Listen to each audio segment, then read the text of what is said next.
Monsieur Libaud, bonjour. Bonjour Vous êtes Gilles. donc directeur général de l'EN3S. Toujours, oui. Ben oui.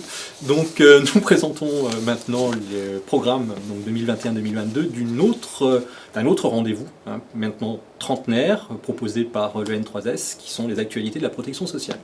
8 journées, une fois par mois. On commencera donc le 9 novembre, on terminera en juin 2022. Des thématiques qui sont encore une fois d'une très grande richesse, qui reflètent aussi la richesse des transformations de la protection sociale. Quelques mots, peut-être. Alors d'abord, moi je pense que cette offre de journée d'études de l'EN3S, c'est vraiment un élément essentiel de l'offre de l'EN3S.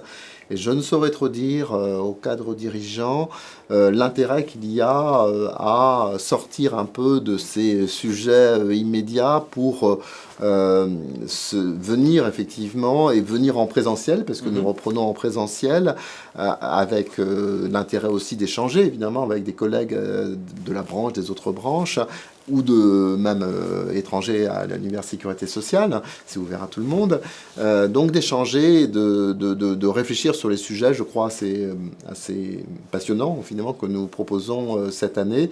Je crois vraiment que c'est indispensable.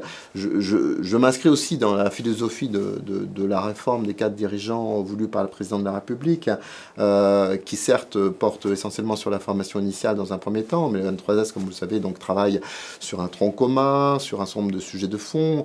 L'idée fondamentale, c'est de dire que quand on est cadre dirigeant, on doit aussi pouvoir donner du sens à ses collaborateurs. Je crois que la demande de sens, elle est fondamentale aujourd'hui dans le service public. Et donner du sens, c'est se confronter à des sujets forts et pouvoir échanger. C'est ce que vous propose le N3S.